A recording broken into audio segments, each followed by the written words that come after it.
Flaherty had dropped me out front with a business card and a floor number. "Willem de Boos wants to meet you, and you want to meet him." "Dr. Cross?" A receptionist called over to where I was sitting. "The director will see you now." I was shown down a hallway to a double door, which she opened for me, into a huge corner office with floor-to-ceiling windows. Stranger and stranger. What did a successful multinational corporation have to do with a murder case?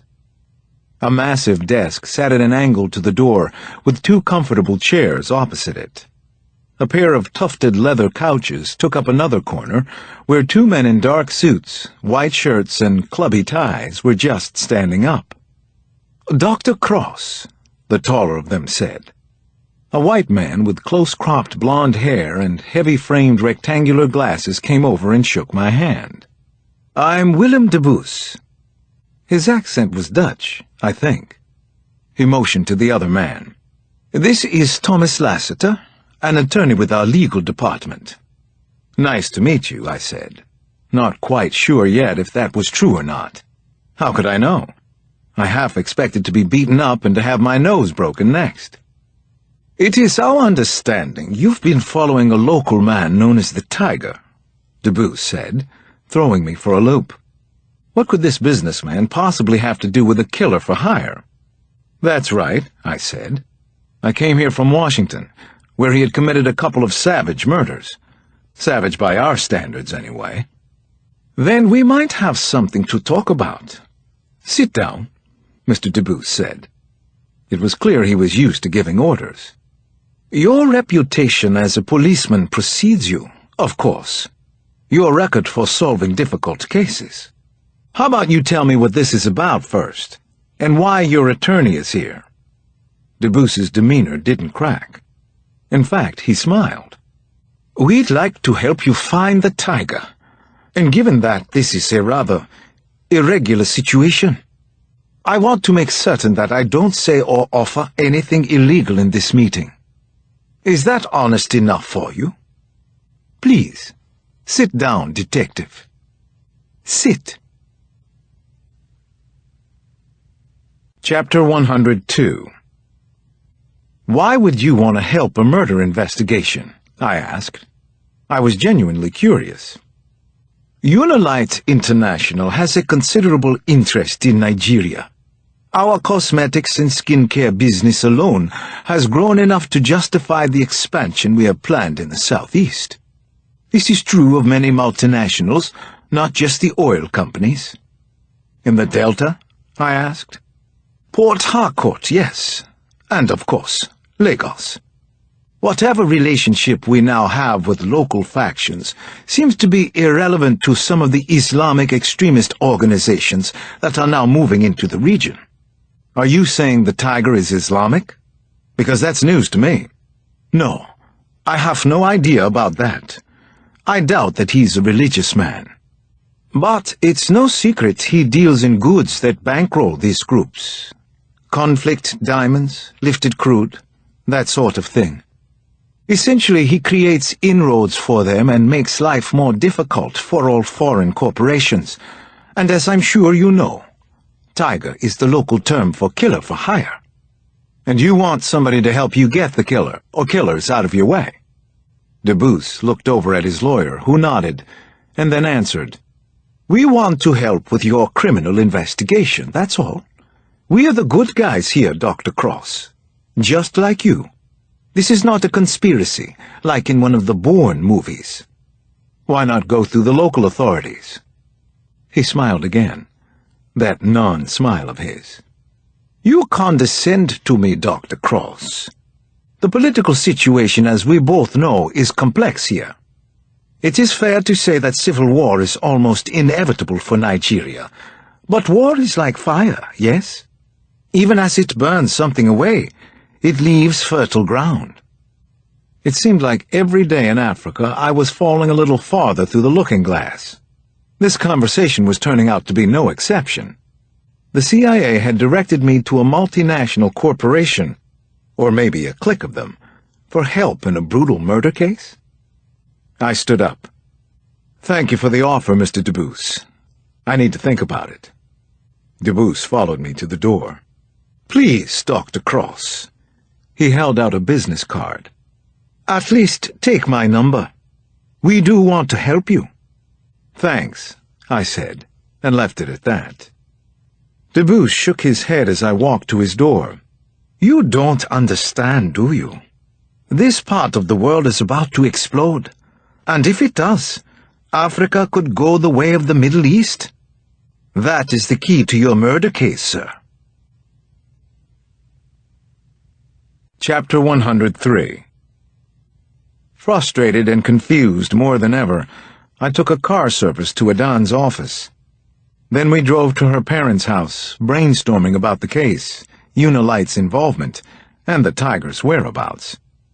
My next stop would be to check local records, schools, hospitals, crime reports, any instance of an Abidemi Shawande from 1981 to the present.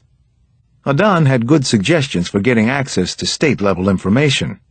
She wasn't surprised that the multinationals were frightened and looking for help anywhere they could find it. Maybe your murder investigation is heating up, she said. It feels like it to me. Yes, to me too. Adan took my hand, and that was a distraction I needed. If you're good, she said, I might even sleep with you again tonight. I leaned in and kissed her cheek, and wondered how much longer I could be good around Adan. Remember, Alex, I know what you're thinking. I'm probably thinking the same thing. It wasn't until we came around the corner into her parents' street that we realized something was wrong. Oh no, she groaned. Oh no, oh no. Adan stopped her car at the top of the block. At least a half a dozen police and fire units were parked at urgent angles to one another in front of her parents' home. Hose lines snaked from the street through the open gate, and black smoke billowed up from behind the wall. Adan clawed at the seatbelt release until the strap flew away. My God! My God! Oh my God! Adan, wait a minute, I said, and tried to grab and hold her back. But she was already out of the car and running toward her parents' house. She was screaming in a full voice. And then I was running too.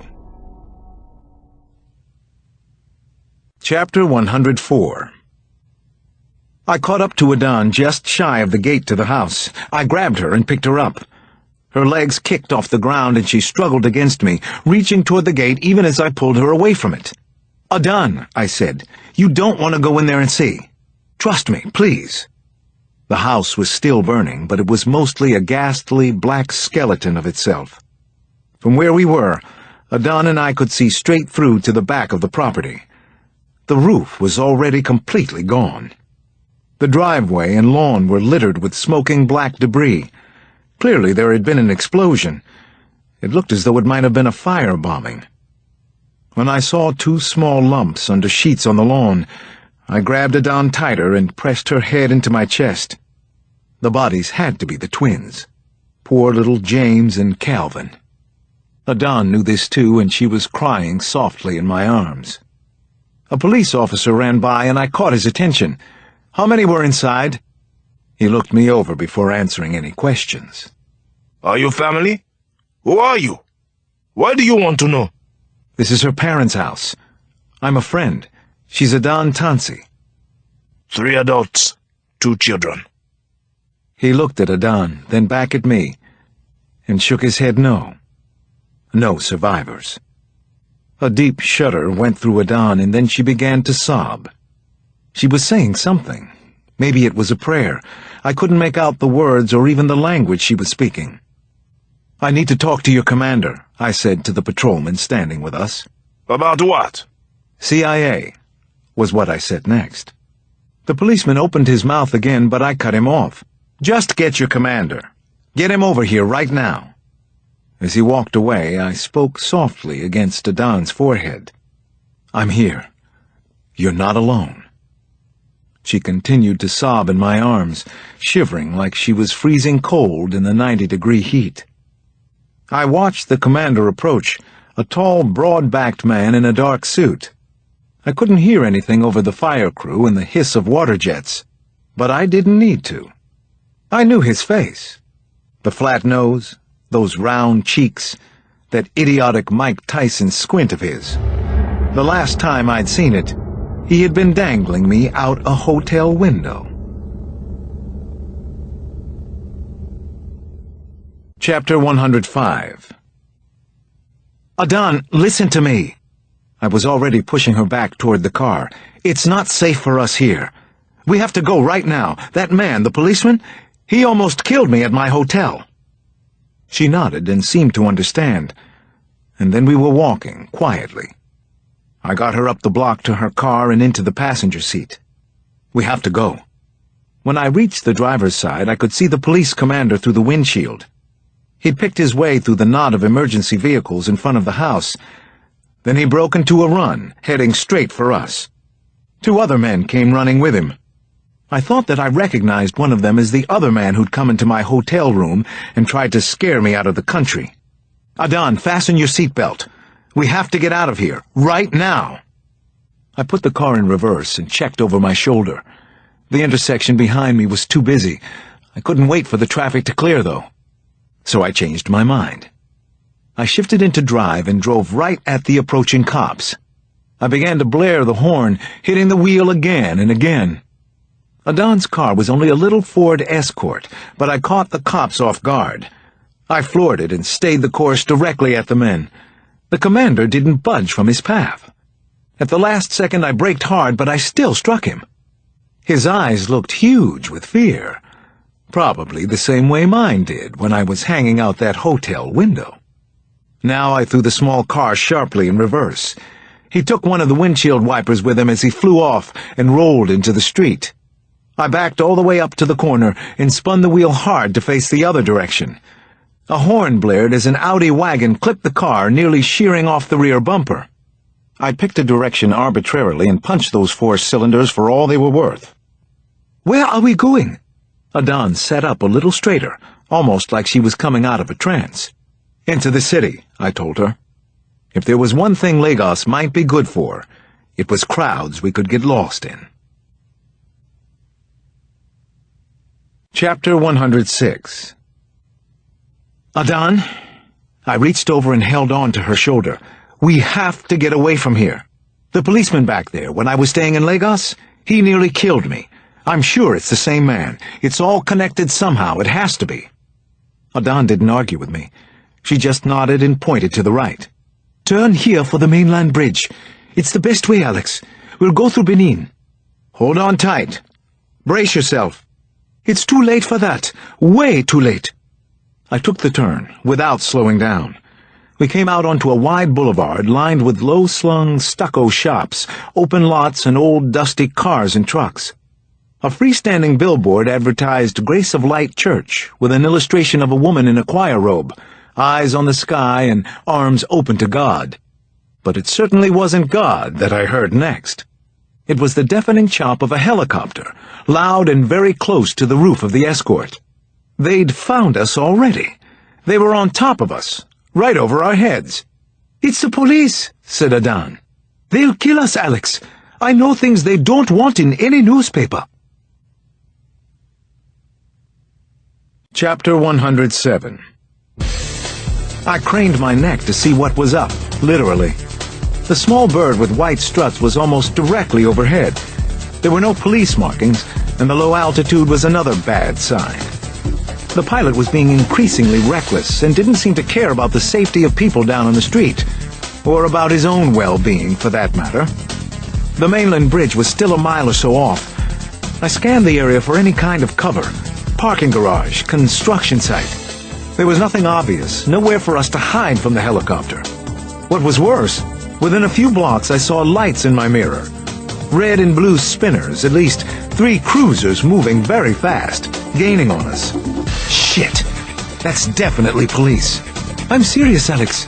They'll kill us if they catch us. I'm not being paranoid. I believe you. But why, Adan? Alex, I know terrible things. I'm writing a story about it. I have to tell somebody what I found out. Tell me, I said. In the next frantic few minutes, that's what Adan did. She told me secrets that she hadn't shared before. One of the secrets was that Ellie Cox had visited her in Lagos. They had shared sources and information.